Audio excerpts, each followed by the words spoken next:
नमस्कार, मी डॉक्टर दीपा शुक्ल, प्रभारी वैद्यकीय आरोग्य अधिकारी, कल्याण डोंबिवली महानगरपालिका. सध्या पावसाळ्याचे दिवस चालू आहेत. या पावसाळ्यामध्ये विविध आजारांचा प्रादुर्भाव होतो. आता आपल्या कल्याण डोंबिवली महानगरपालिकेच्या क्षेत्रामध्ये स्वाईन फ्लू या आजाराचे 2 रुग्ण आढळून आलेले आहेत आणि त्यांनी खासगी रुग्णालयामध्ये औषधोपचार घेतलेले आहेत आणि ते आता बरे झालेले आहेत. तर या आजारामध्ये जास्त डिग्रीचा ताप, घसादुखी, अंगदुखी, खोकला अशी विविध लक्षणं आढळून येतात. अशी जर लक्षणं कुणाला आढळून आली तर त्यांनी आपल्या नजीकच्या आरोग्य केंद्रामध्ये किंवा रुग्णालयामध्ये जाऊन डॉक्टरांचा सल्ला जरूर घ्यावा.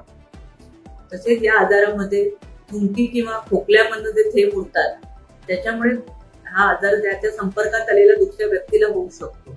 हा आजार व्हायरसमुळे होत असल्यामुळे या आजारावर अँटीबायोटिक्स काम करत नाही. तरी या आजारासाठी आपल्याकडे दुसरी औषधं उपलब्ध आहेत. वयोवृद्ध नागरिक, गरोदर महिला, लहान बालकं यांनी सुद्धा विशेष या आजाराची अशी काळजी घ्यावी की त्यांनी शक्यतो गर्दीत जाणं टाळावं आणि मास्कचा वापर करावा. तसेच हात सॅनिटाईज, बाहेरून आल्यावर हात सॅनिटायझर किंवा साबणाने जरूर धुवावे.